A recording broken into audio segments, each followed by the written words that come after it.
Now, the federal government recently officially reversed the national language policy, reinstating English as the primary medium of instruction across all educational levels in Nigeria. Announcing the change at an education conference in Abuja, Education Minister Dr. Tunji Alausa stated that the previous policy requiring instruction in indigenous languages had failed to achieve its objectives. He cited evidence showing widespread underperformance in national examinations, particularly in regions that extensively implemented mother tongue teaching.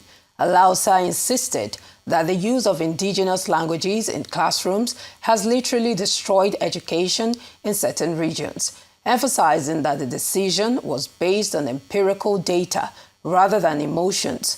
The Minister of State for Education announced complementary measures, including teacher training programs focused on literacy and numeracy.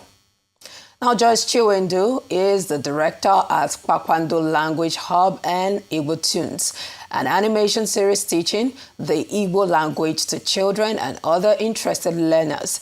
She joins us now to review this recent decision of the federal government. Good to have you join us again. Thank you. Good afternoon. Good afternoon. Now, I can imagine your reaction, but I'd like you to tell us how you felt when you heard about this reversal. I was utterly disappointed.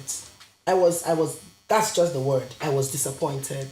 Because if you say that you are making English language the sole official language to be used to teach the children in the schools, primary to secondary, even the university level, it means that you are against the policy, the declaration of the United Nations Declaration on Indigenous People, which states that people should be allowed to use their native language in all spheres of life. Their native language. So if you're telling us that we should no longer use the indigenous languages to teach our students in school because some people failed the exam somewhere, then I'm disappointed being someone who advocates for indigenous language education in Nigeria. All right, Joyce. It's still possible that students can learn their indigenous language in school. Okay, the sole mode of communication, which is English, to a large extent, you can still, probably if you're not somebody from the Southwest, you can learn other languages in schools. That is still possible. I don't think this policy has destroyed that. But the main thing is just the common language to teach, students and on all that. That's where the problem lies here. So if you have a matter of choice here, that, I can, if I want to learn Igbo, if I want to learn Hausa, I can still do that in school. So I think that leeway is still there, don't you think? I don't think so, because what Mr. Adamu, who was the former Minister of Education, was trying to do was to ensure that our children have the privilege, they have the privilege to be taught our indigenous languages. And, when people know how to speak their languages, there's this confidence it builds in them. So he was trying to say that we should help our children learn our own language at the primary school level. Because if you go to other countries, in China, in Japan, in Germany, their children learn their own languages.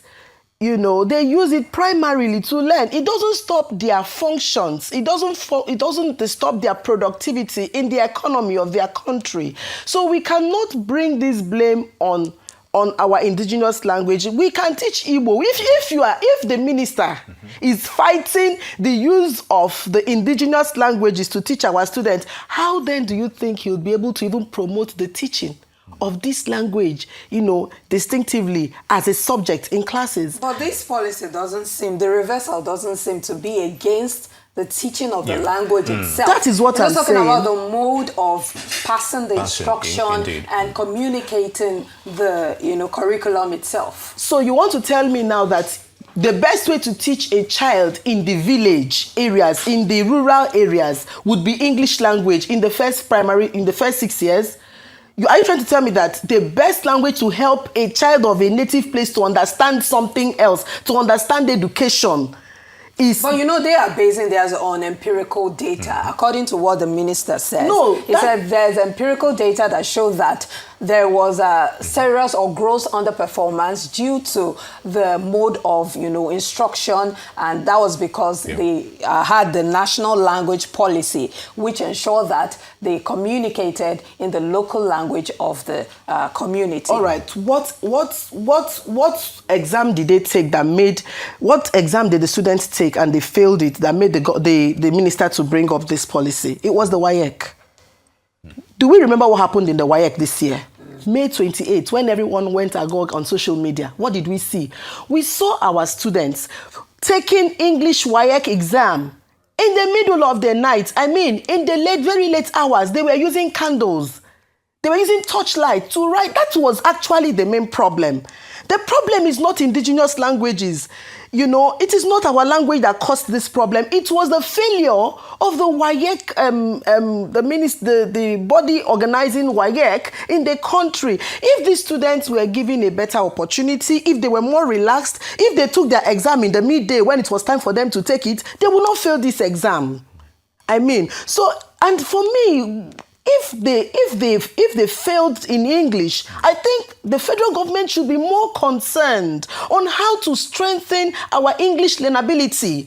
The English language is a second language. Our indigenous language is our first language. You cannot put our first language aside because you want to please a second language. And mind you, if you speak your local language, your native language, you realize that sometimes you cannot describe certain things in the English language because the English language in itself is not sufficient in translating our own indigenous languages.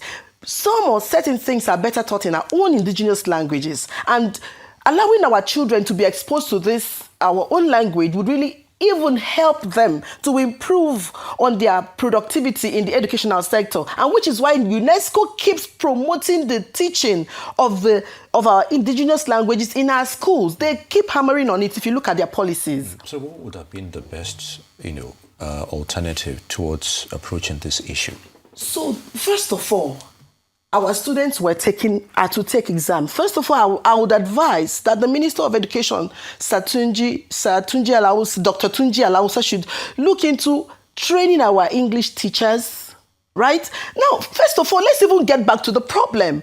Can we do a research? Can we do a practical research by ensuring that the next WAEC, our students have conducive environment to learn, that they are stable emotionally, stable mentally towards their exam and on the exam day, so that we now see that all things being equal, what was now their performance, than putting it on indigenous languages. Secondly, the Federal Ministry of Education should train our teachers. English is not our language and it will never be. It is our second language, right? So if we can train our teachers, we have the COBIs, the schools that are in the that are in the British Council. If you can bring in COBIs, bring in the British people to teach our teachers this English language, those who look at the SAT exam, to look at how to empower our teachers, I mean, they would do better instead of bringing the problem and imposing it on indigenous languages. I think it is better you give these students a better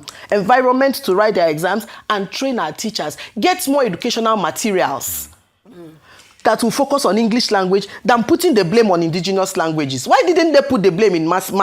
Why didn't they put it in science subject? You see, when I came the last time, I said this thing, that every time we try to promote other subjects, but we don't have, I said it, we don't have anything. Look at the one that Mr. Adamu tried to put now. Mr. Adamu tried to promote the indigenous. This thing was on when I came the last time, and now it's gone.